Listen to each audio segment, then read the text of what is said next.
आज चाहिँ हाम्रो सेफले नि यहाँनिर समोसा बनाउनुहुन्छ अरे कि सो म चाहिँ भिडियो गरिदिँदैछु हो हेरौँ कस्तो बनाउनुहुन्छ कतिको टेस्टी बनाउनुहुन्छ हाम्रो सेफले है चपिङ चाहिँ खतरा रहेछ होइन दामी नाइस दामी लाग्यो मलाई चाहिँ प्याज काट्नुभयो मजाले त्यसपछि खोर्सानी लगाउनुहुन्छ अरे अलिक पिरो बेसी खानेलाई अलिक पिरो पनि दिँदाखेरि हुन्छ अरे अन्त पिरो नखानेहरूलाई चाहिँ कम्ती गर्दा पनि हुन्छ ज्यादा बेसी गर्दा हुन्छ है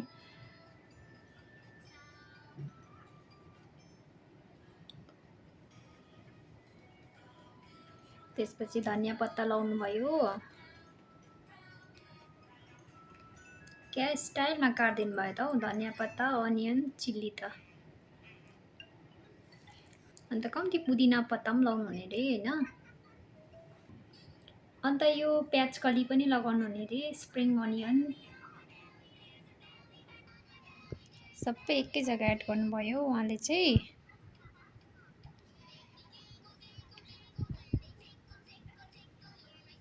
अन्त चाहिँ फ्राई प्यानमा कम्ती तेल लगाउनु भयो होइन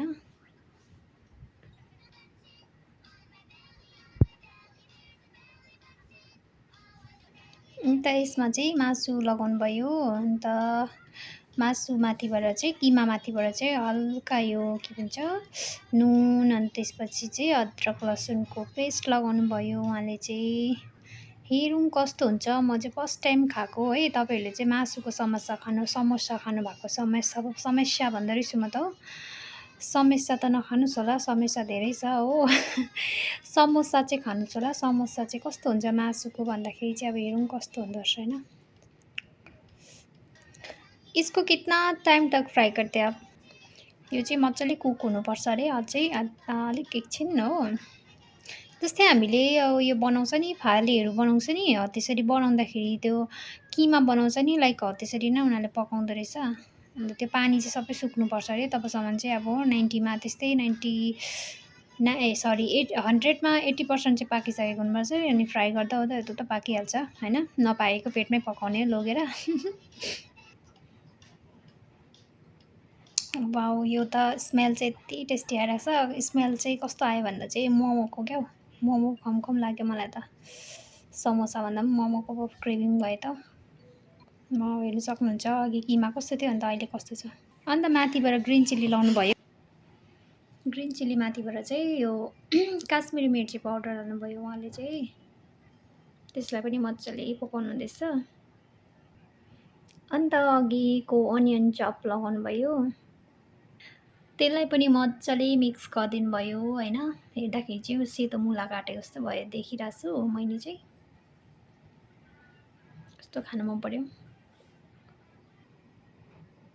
अनि यसमा चाहिँ अब धनिया पत्ता र अघिको त्यो पुदिना पत्ता हालिदिनु भयो त्यसलाई पनि मजाले मिक्स गर्नुहुन्छ होला सायद यस मिक्स गर्नुभयो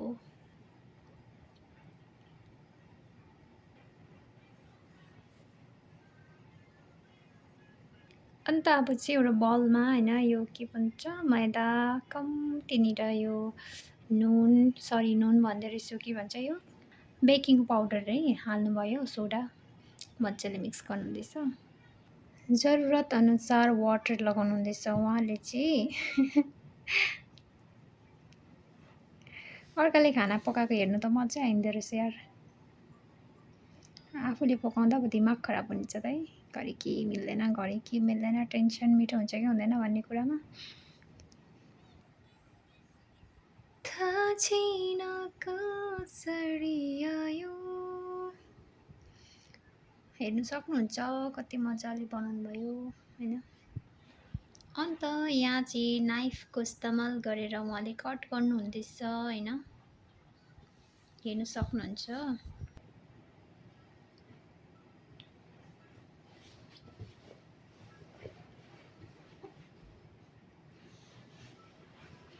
त्यसपछि बेलेर पनि एकदम रेडी भयो अन्त त्यसमा कम्ती तेल लगाउनु हुँदैछ तेल लगाएर चाहिँ हल्का यसरी यो गर्नु हुँदैछ के भन्छ यसलाई मजाले दल्नु हुँदैछ क्या हुआ तेरा वादा हो कसम भूलेगा दिल जिस दिन तुम्हें, वो दिन जिंदगी का आखिरी दिन होगा। गाना मस्त है लेकिन गाना नहीं आता है, क्या करूँ होइन। अनि उहाँले चाहिँ हामीले जस्तै रोटी बेलेर राख्छ नि त्यसरी थाक थाक पारेर राख्नुभयो। आई डोन्ट नो के गर्नुहुन्छ। ओ भाई क्या कर रहे हो आप, तो इतना ये कर रहे तो सब तो चिपक दिया, अब कैसे होता है आई डोन्ट नो। पाउडर लगाउनु भयो कम्ती मैदाको, मैदा लगाउनु छरक्नु भयो माथिबाट अलिअलि। त्यसलाई चाहिँ फेरि रोल गर्नुहुँदैछ, फेरि बेल्नुहुँदैछ हो। मिले हो तुम हमको बड़ी करीबों से। सरी गीत चाहिँ गाउनु आउँदैन होइन, गीतको चाहिँ उयो गरेको चाहिँ होइन, आउँदैन के गर्नु त, मान्छे बुढा पर्छ। स्केलले यसरी नाप्दै पकायो भने त रात पर्ने रहेछ नि त हौ। अन्त मिले हो तुम हमको बड़ी नसीबों से, चुराया है मैंने किस्मत की लकीरों से। मिले हो तुम हमको बड़ी नसीबों से, चुराया है मैंने किस्मत की लकीरों से। तेरी मोहब्बत में सांसें रुकी है, सदा रहना दिल की करीबों की। मिले हो तुम हमको बड़ी नसीबों से, चुराया है मैंने किस्मत की लकीरों से। यो गीत चाहिँ किन गीत गाएको भन्दा चाहिँ मलाई चाहिँ यो स्केल गरेर यस्तो नापी नापी पकाएको देख्यो, अब पकाउँछ भनेर सोच्दा र हेर्दाखेरि चाहिँ मलाई चाहिँ उफ भयो कि, त्यही भएर चाहिँ गीत गाइदिएको। फाइनली किमा लगाउनु स्टार्ट गर्नुभयो उहाँले चाहिँ होइन। अघिको यो प्रोसेस चाहिँ एकदम मलाई चाहिँ अलिक मन परेन। हुनु त अब ठुलो मान्छेहरूले बनाउनु भएको मन त पर्छ, तर मलाई चाहिँ अलिकति उयो लाग्यो होइन। त्यही भएर चाहिँ मैले चाहिँ स्किप गरिदिएँ। अन्त हेर्नु सक्नुहुन्छ यो, तर बनाउने स्टाइल चाहिँ दामी नै रहेछ है, यसरी बनाउनु हुँदैछ हो।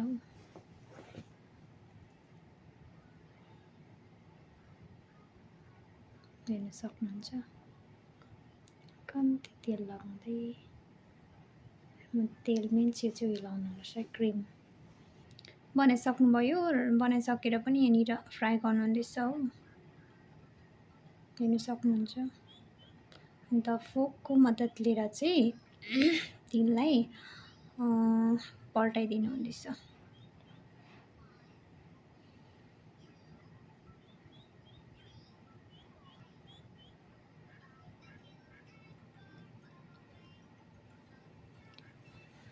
कैसे हुआ तो इतना जरूरी, कैसे हुआ। कोकोले लास्टसम्म फाइनली रेडी भयो है साथीहरू, लु खानु आउनुहोस् होला।